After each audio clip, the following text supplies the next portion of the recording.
তুমি না তাওবা করেছিলে? তুমি না শুধু একমাত্র আল্লাহর জন্যই সবকিছু ছেড়ে দিয়ে ভালো হয়েছিলে? তাওবা করে একদম আল্লাহর দিকে ফিরে এসেছিলে?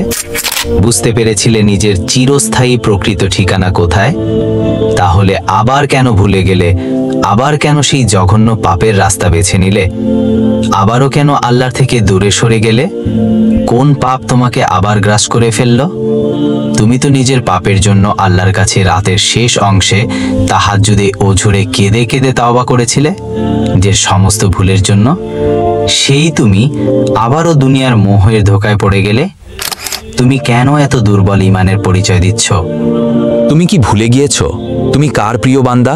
কে তোমার রব? কে তোমাকে সবসময় পরিচালনা করেন? তোমার সৃষ্টিকর্তা রব তো অনেক শক্তিশালী, পুরো পৃথিবীর আর কেউ নেই তার সমতুল্য। সর্বশক্তিমানের বান্দা বা বান্দি কখনো দুর্বল হয় নাকি? শোনো প্রিয় ভাই ও বোন আমার, তুমি মৃত্যু পর্যন্ত লড়ে যাও। শয়তানকে দেখিয়ে দাও তোমার ঈমানের পাওয়ার। প্রমাণ করে দাও তুমি সেই শয়তান থেকে অনেক অনেক শক্তিশালী। আর হ্যাঁ, যতই তুমি পাপ করো না কেন, দিন শেষে তাওবা করতে ভুলে যেও না, কারণ তোমার পাপ আল্লাহর কাছে কিছুই না যদি তুমি তাওবার মতো তাওবা করতে পারো, কারণ আল্লাহ হচ্ছেন অত্যন্ত ক্ষমাশীল ও দয়াবান। আর হ্যাঁ, কখনো আল্লাহর দয়া হতে নিরাশ হও না।